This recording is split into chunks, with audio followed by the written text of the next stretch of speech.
Bismillahirrahmanirrahim. Assalamualaikum warahmatullahi wabarakatuh. Semoga kita semua selalu dalam lindungan Allah Subhanahu wa taala. Perkenalkan, saya Muhammad Nopriandi dengan NIM I1B119022 akan menjelaskan mengenai aliran feminisme di Indonesia. Ada dua hal pokok yang akan saya jelaskan. Yang pertama yaitu bagaimanakah perjalanan feminisme di Indonesia. Yang kedua, apa sajakah permasalahan-permasalahan perempuan di masa sekarang. Langsung saja ke pembahasan pertama, yaitu perjalanan feminisme di Indonesia. Bagi seluruh masyarakat Indonesia, khususnya para kaum wanita, tentu sudah tidak asing lagi dengan nama R.A. Kartini atau Raden Ajeng Kartini. Bahkan setiap tahunnya pada tanggal 20 April, seluruh masyarakat Indonesia selalu merayakan perayaan Hari Kartini, di mana pada hari itu adalah momen mengenang kelahiran R.A. Kartini. Beliau menggambarkan wanita asli Indonesia dan merupakan tokoh yang sangat berpengaruh dalam kebangkitan perempuan pribumi di Indonesia.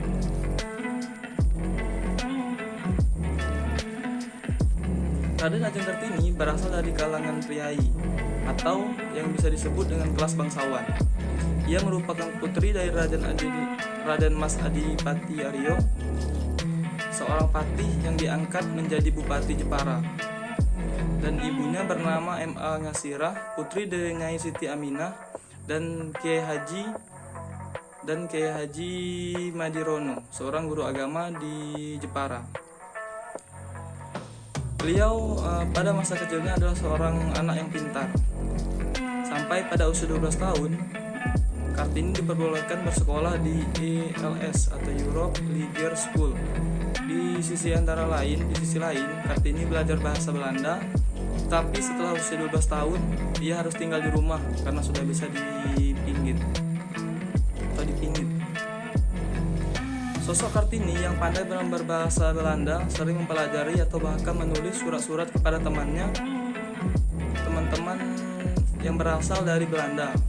Salah satu temannya yaitu Rosa Albedanon, adalah salah satu teman asal Belanda yang sering mendukung Kartini dalam melakukan aktivitas feminisme di Indonesia. Dari buku-buku, koran dan majalah Eropa, Kartini tertarik pada kemajuan berpikir masyarakat Eropa. Timbul keinginannya untuk memajukan perempuan pribumi karena ia melihat bahwa perempuan pribumi terdapat pada status sosial yang rendah. Seringkali ia menulis sebuah surat yang berisikan amarah yang selama ini mengengkang kebebasan dan menghalangi emansipasi rakyat Jawa. Kaum perempuan khususnya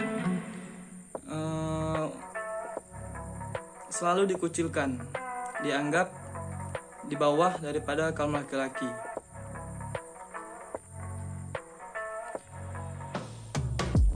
Kartini banyak membaca surat kabar, diantaranya terdapat majalah kebudayaan dan ilmu pengetahuan yang cukup berat.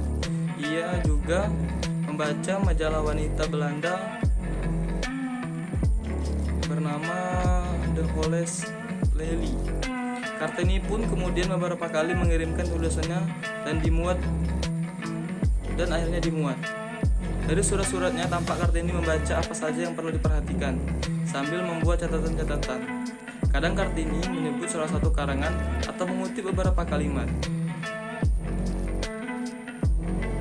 Dengan kegemaran Kartini membaca dan menulis, beliau pun akhirnya menerbitkan buku yang berjudul Habis Gelap Terbitlah Terang, di mana buku tersebut awalnya merupakan kumpulan surat-surat yang ditulis oleh Kartini. Kumpulan surat tersebut dibukukan oleh J.H. Arbedanon dengan judul Durstenin Tutlik.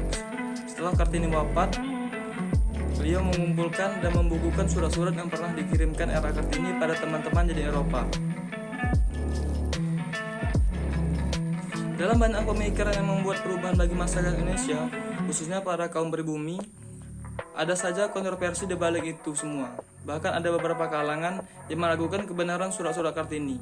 Ada dugaan Albedanon sebagai Menteri Kebudayaan Agama dan Kerajinan saat itu merekayasa surat-surat Kartini. Kecurigaan ini timbul karena memang buku Kartini terbit saat pemerintahan kolonial Belanda menjalankan politik etis di Hindia Belanda pada masa itu, dan Albedanon termasuk yang berkepentingan dan mendukung politik etis. Seiring berkembangnya waktu pada zaman Orde Baru,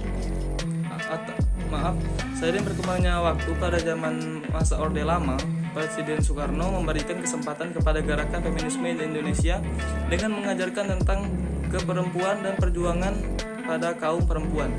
Bahkan pada masa ini terdapat Gerwani atau organisasi perempuan yang cukup progresif dalam mengadvokasi isu-isu yang berkaitan dengan perempuan. Gerwani atau Gerakan Wanita Indonesia juga turut serta dalam bidang politik demi menjembatani antara politik dan kebutuhan sosial perempuan. Namun selama masa Orde Baru, gerakan perempuan sengaja disingkirkan.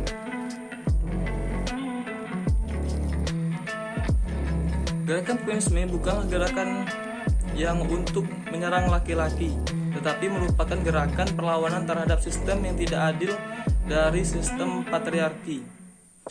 Hematnya, gerakan perempuan merupakan gerakan transformasi sosial yang bersifat luas, yang merupakan proses penghapusan atau penyingkiran segala bentuk ketidakadilan, penindasan, dominasi dari pihak laki-laki, dan diskriminasi dalam sistem yang berlaku di masyarakat. Poin selanjutnya atau poin yang kedua yaitu apa sajakah permasalahan perempuan di masa sekarang. Permasalahan perempuan masa kini masih menunjukkan sebagian gambaran permasalahan masa lalu yang belum terselesaikan. Seperti telah dikemukakan di atas, masalah kini semakin kompleks. Sebagian permasalahan yang muncul merupakan senyawa dari masalah lokal atau internal dan global atau eksternal.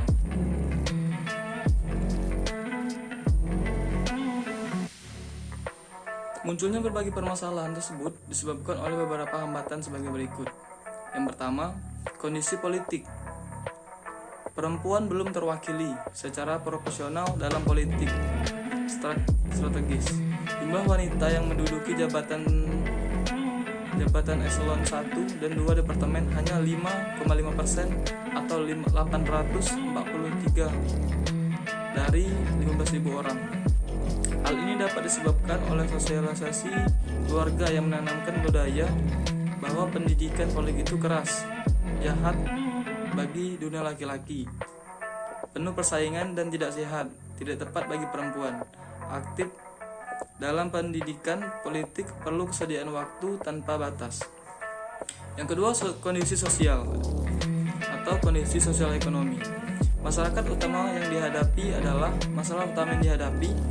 kemiskinan dan tingkat pendidikan yang rendah. Hingga saat ini, perempuan Indonesia memiliki peran ganda, di satu sisi sebagai ibu rumah tangga, dan sisi lainnya sebagai wanita karir yang ternyata belum diimbangi oleh perubahan infrastruktur dan tata nilai religius yang memadai.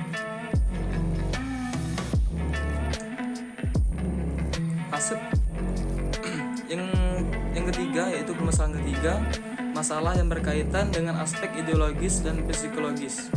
Masalah ini terutama dihadapi oleh wanita yang berkiprah di bidang politik, yang meliputi peran tradisional, kurangnya kepercayaan peran media massa, dan peran tradisional perempuan. Sebenarnya membuat keputusan bukanlah karakter khusus gender, melainkan kemanusiaan pada umumnya. Atau dengan kata lain, seorang manusia memegang kekuasaan adalah alami, dan seorang perempuan memegang kekuasaan adalah alami juga, atau seharusnya demikian. Kurang kepercayaan diri merupakan alasan utama perempuan tidak terwakili dalam organisasi politik. Perempuan memiliki potensi sebagai juru kampanye dan progresnisir pendukung mobilitas, tapi takut berkompetisi, memperebutkan kedudukan atau posisi dalam parlemen. Misalnya,